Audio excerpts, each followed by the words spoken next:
Okay, so last week I had the sincere pleasure of playing through It Takes Two. And the reason I played it, I guess there's kind of two reasons, but they're sort of the same, is Split Fiction came out earlier this year, and it's a game I'm really interested in. You know, the way the co-op works, I thought was like a really cool, interesting idea. But as someone who loves to write and tell stories, the idea of an author going through their own story while you're like an evil machine is trying to suck up all their ideas, I'm like, okay, that's really cool, and I don't like how realistic this feels. Like a world with generative AI. I'm like, this is something I really want to experience. And I have a friend of mine named Wyatt who has played through the other Hazelight games and the Joseph Fares games. Hazelight is the studio, Joseph Fares is the creator. And he's talked to me a few times about like how much he loves It Takes Two. He's played through it multiple times with different people. He and I have kind of talked about it, and I've told him like it's something I'm interested in. I just kind of don't know when we're going to do it. And I had messaged him a few weeks ago. I'm like, okay, I am really interested in Split Fiction. But he has told me I would rather play It Takes Two with you first, then play Split Fiction. I'm like, okay. If that's the deal, I will play this other one. And genuinely, I don't mean it in like a, fine, I'll play this so I can do the thing I really want. And it is more of a, I really want to play this. If you are recommending this one first, I will trust you on that. And so we played it, I think it was 4 sessions over the course of 3 days. And yeah, it's really good. It's really fun. The nickname I have for Joseph Fares is I like to call him Drunk Tommy Wiseau.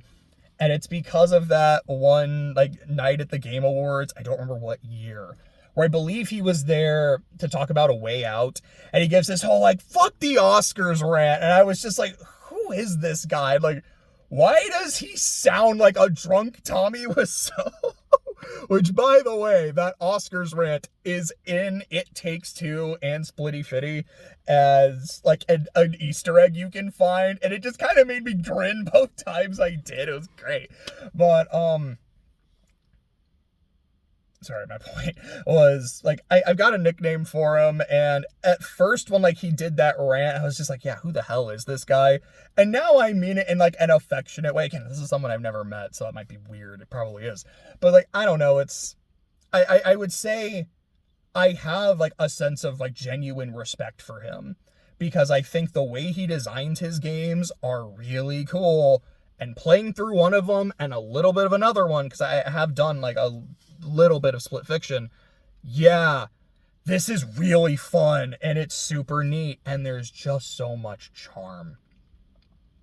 The way Wyatt kind of described It Takes Two to me, right before and in the start of our session, was it has a Banjo-Kazooie feel. It feels like a cracked out Banjo-Kazooie. And playing it, I'm like, yeah, this has a lot of Rareware to it. This feel, especially in that first area, all the big googly eyes on all the things. Yeah, this feels like Rare.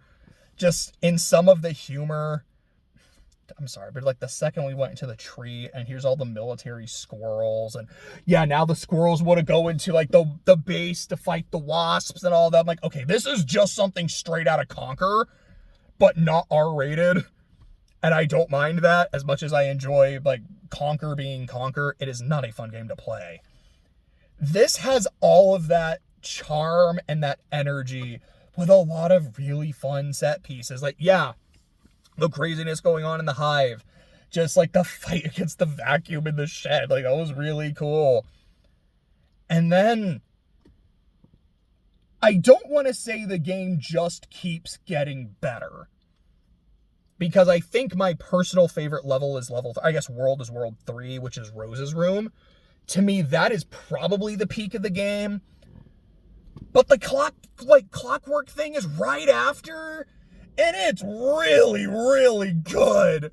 And then the snow world is really fun, but then there's that whole underwater section where I'm like, this part's okay. I don't hate it. It's fine. But the rest of it is good. But I really like the story elements that come through there. And then I think the garden is neat. I do like, again, just kind of like the story character progression we get in there. But it felt shorter than the previous two. Maybe that was just me. But I thought the mole section was really fun.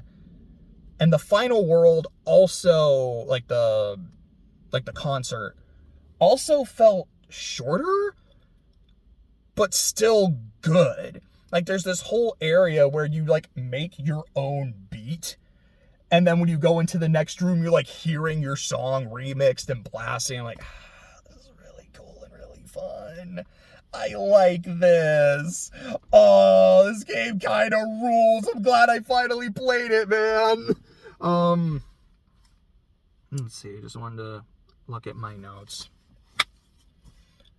I love the cohesion between the narrative and the gameplay, because this is a story about May and Cody, and I will say I played as May, Wyatt played as Cody, but it is about a married couple that is on the brink of divorce. I don't think they've actually started the process yet, but they're both in that this is going to happen.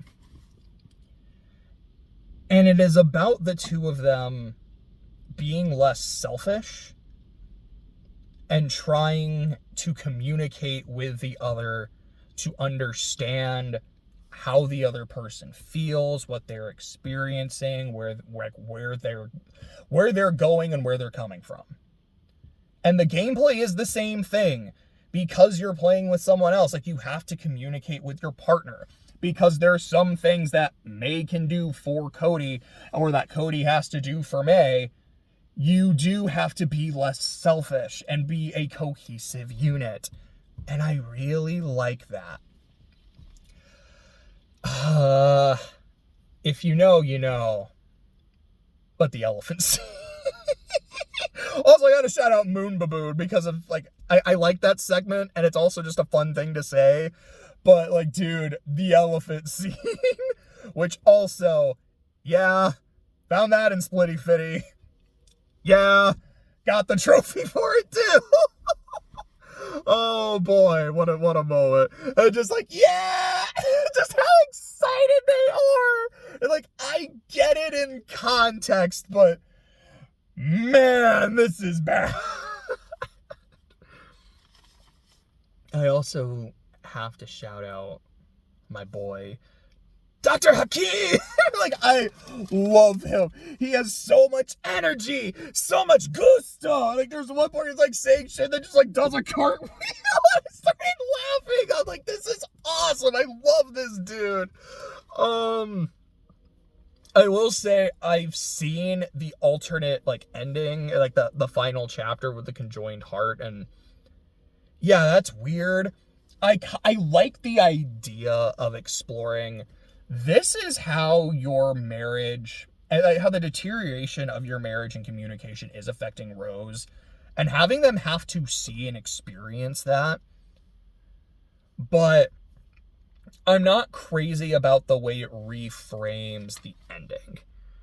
I guess I won't say that without going into spoilers. What is that, sorry? Oh, sorry, I was trying to read my notes. This is something I was saying earlier, just kind of going through level by level and what I thought of it. No, yeah, I think that's really it. But this is a pretty short one. I guess just going to spoilers real quick. 5, 4, 3, 2, 1, boom. Is, yeah, just the whole elephant scene. I was like, well, if our daughter's tears are what casts the spell, surely our daughter's tears are what's going to break it. Cool. So we have to make her cry. What are we going to do to make her cry? Well, that's her favorite toy. Let's kill it in front of her. Like, let's destroy it. And then when they do, they, like, rip off her ear and her leg as she's, like, begging for mercy, and you just feel so bad doing this. But afterwards, when Rose is, like, holding her toy, and they're like, yeah, cry, kid. Like, yeah, give us those tears, baby. Like, oh, wow. Like, this is vile. It's great. But, man, like, what I love about it is how it just, epitomizes and emphasizes how selfish the two of them are. And that it's why I really like the idea of that final chapter. It's like, no, really see the impact you're having on your daughter. But I do like that as the game progresses, because they have to communicate with each other and they do have to work together. And, you know, they learn all about passion. I don't remember what all the other stuff. It was like communication, something, and then like passion for Cody and passion for May. They are able to rekindle that spark. Maybe that's what it was. Like, it's spark. It's chemistry. But like they get that back in a way that does feel believable. Part of it is like, you know, remembering the past and like the reason they fell in love in the first place. But also, you know, just again, being able to communicate with each other and like look outside themselves and see the other person, not for who they want, but who they are. I like that. So when you get to the ending that's actually in the game, it feels like our marriage is going to be hard, but it is salvageable. And I'm willing to try to salvage it with you because I do still love you. With the like original ending, like with that alternate chapter, it does feel like, let's stay together for Rose's sake. And maybe try to make a better environment for her. And there's a genuine argument if, you know, staying together for the kid is actually a healthy idea or not. So I'm glad they went with just, like, with the ending that's in the game. Although something that Wyatt and I talked about, because I didn't know how the game was going to end. I didn't know if there were multiple endings.